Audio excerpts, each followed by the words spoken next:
selamat sore teman-teman. Kembali lagi bersama channel Facebook Robit Prima Arif.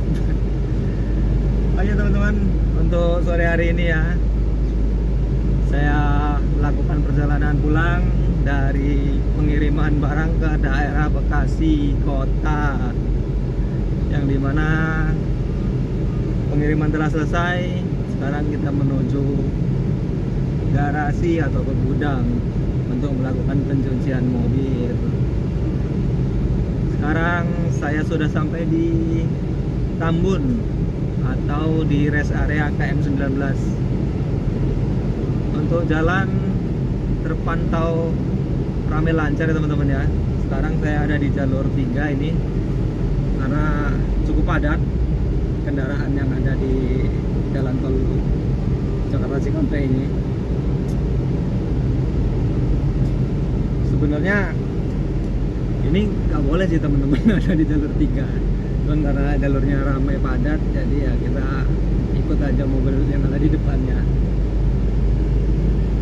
Karena jalur 3 dan 4 ini dikhususkan untuk kendaraan pribadi ya, kendaraan mobil-mobil kecil-kecil.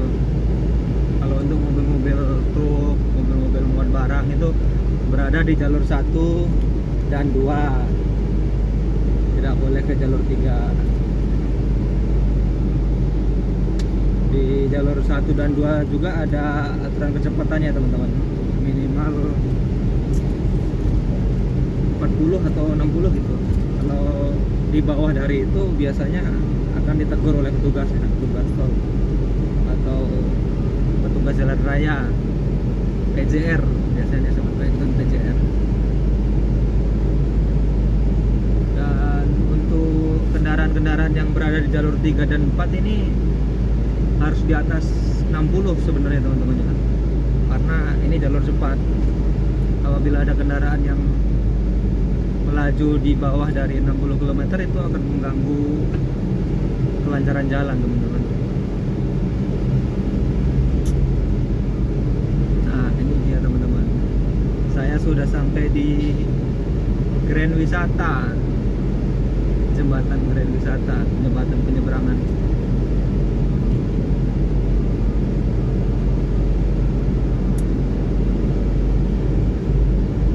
Mobilnya sangat besar-besar teman-teman, mobil tronton. Nah ini mobil tronton teman-teman, dia masuknya ke golongan 4 ya, golongan 4. Ada mobil pengangkut semen.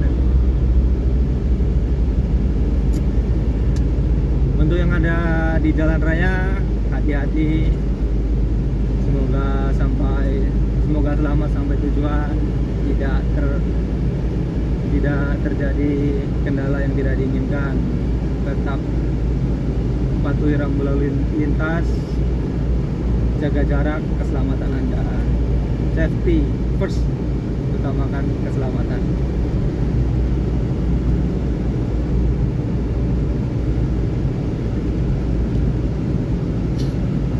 Ini sekarang kita berjalan menggunakan mode perjalanan, mode mengemudi cepat, yang dimana mengemudi cepat itu bisa mengikuti kecepatan kendaraan yang ada di depannya atau konstan teman-teman ya. Karena ada dua tipe mengemudi ya teman-teman.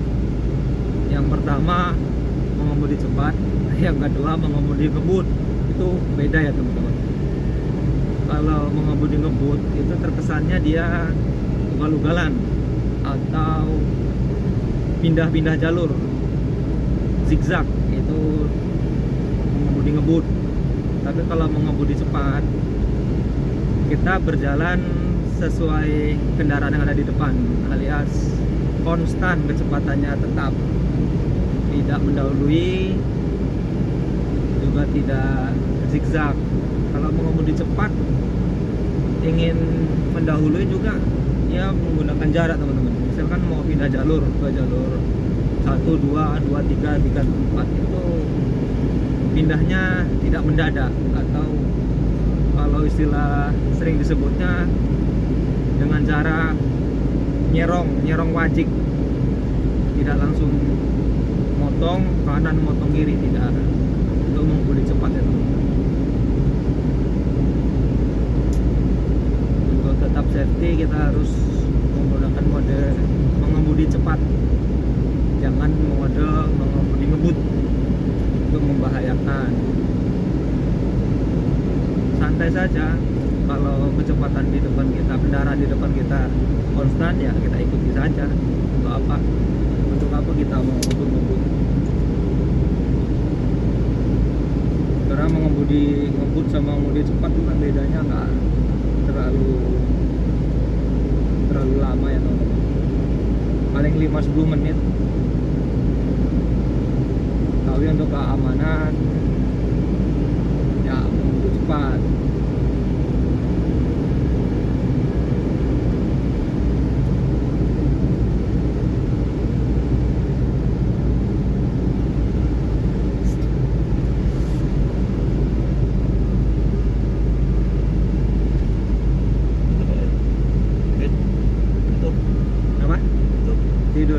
Tidur kan? Enggak.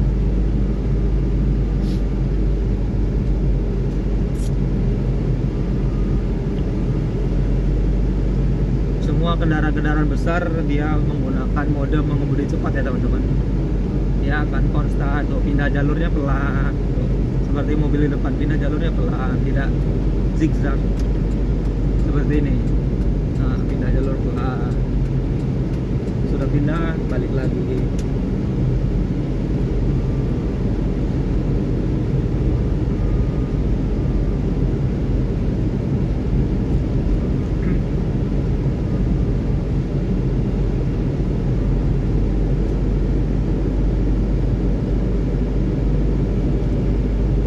Di depannya konstan, ya kita ikuti saja, santai, yang penting sampai selamat sampai tujuan. Karena di rumah juga ada keluarga yang menunggu kita. Berangkat selamat, pulang sehat.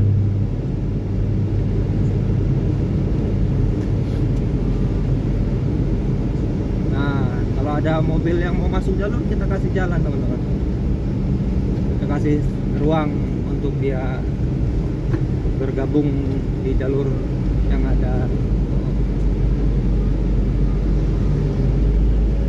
Selain mengemudi cepat, kita harus bijak dalam menggunakan jalan ya teman-teman, atau lajur ya dimanapun tempatnya lah. Karena bijak dalam berkendara itu sangat apa namanya ya, sangat berkontribusi dalam menjaga keselamatan berkendara.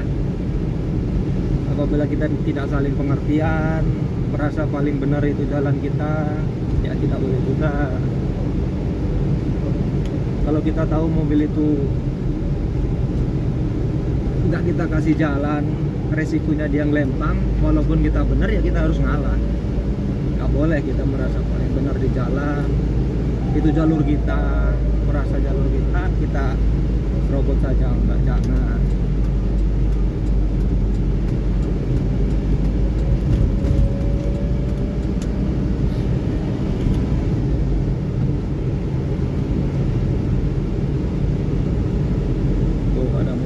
Karena mobil-mobil besar itu, apalagi yang muatan berat ya teman-teman, itu nggak bisa ngerem seperti mobil kendaraan kecil. Begitu diinjak rem dia langsung berhenti, atau nggak bisa itu, karena dorongan beban yang ada di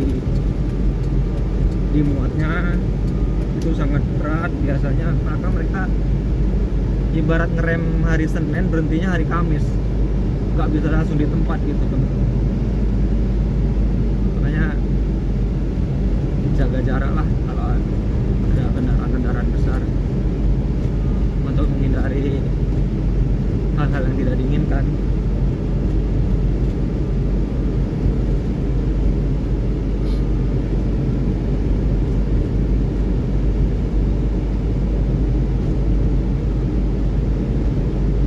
Kalau model mengemudi ngebut dulu waktu masih bujang, nah dulu ya masih sering menggunakan mode mengemudi ngebut. Tapi setelah berjalannya waktu, kita sadar keselamatan, apalagi sekarang sudah berkeluarga, sudah mempunyai keluarga, ya mengemudinya ya mengemudi cepat karena keselamatan yang diutamakan untuk kita dan juga orang-orang di sekeliling kita.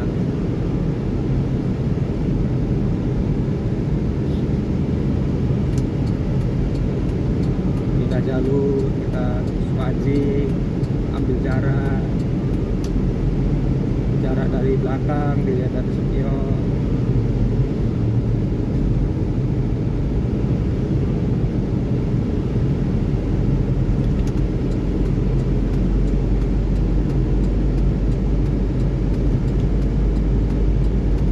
Pindah jalur harus memberi sen agar kendaraan yang di belakang kita paham pergerakan kendaraan kita.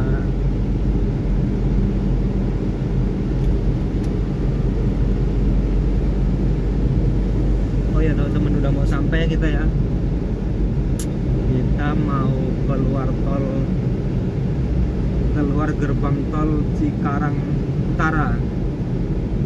Keluar gerbang tol Cikarang Utara karena mau melakukan pengisian BBM. Sebelum masuk ke garasi armada harus diisi dengan bahan bakar. Mau lurus saja ambil ini, nggak lihat sen, padahal dia mau lurus bukan mau keluar tol. Tuh kendaraan seperti itu nggak boleh ya teman-teman. Harusnya dia udah melihat sen saya kan. Saya udah masang sen kok.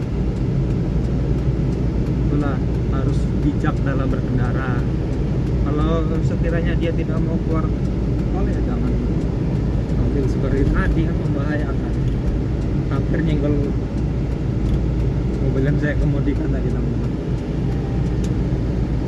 Nggak tahu ya itu mobil dari daerah mana. Cuman ya jalan namanya di jalan.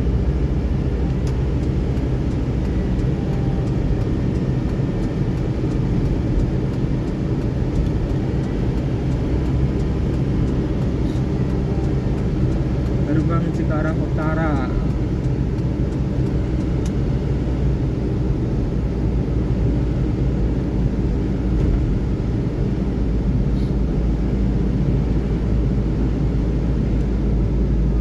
Oh ya teman-teman, kalau untuk mobil-mobil kecil, ini tips-tips supaya berkendara aman keluar tol di gerbang tol. Ketika akan melakukan pembayaran tol, itu usahakan kalau mobil kecil ya, usahakan di jalur mobil kecil ya teman-teman, karena untuk menghindari apa ya, laka lah, karena sudah disiapkan jalur mobil kecil itu yang ada portalnya maksudnya ada palang tinggi kendaraan 2,1 meter. Itu khusus untuk mobil pribadi, mobil-mobil kecil. Karena apa teman-teman? Ketika ada mobil kecil melakukan pembayaran di gerbang tol yang dikhususkan untuk kendaraan besar, itu kan terjadi antrian ya teman-teman. Dikhawatirkan mobil-mobil besar kan hanya mengantri di jalur besar ya. Dikhawatirkan ada kendaraan mobil besar yang mengalami remblong segala macam. Itu untuk mobil kecil sangat tidak disarankan untuk membayar tol di gerbang tol khusus untuk kendaraan besar. Karena gunanya palang itu sendiri ya teman-teman, itu untuk menghalau ketika ada mobil besar yang terjadi remblong, itu tidak sampai terkena mobil kecil. Kalau urutan mobil-mobil besar, dia ditabrak mungkin buntutnya doang yang bakal yang cilaka atau yang bakal rusak. Tapi kalau mobil kecil itu sangat fatal teman-teman. Kalau di jalur ini ya teman-teman, itu sangat fatal untuk mobil kecil.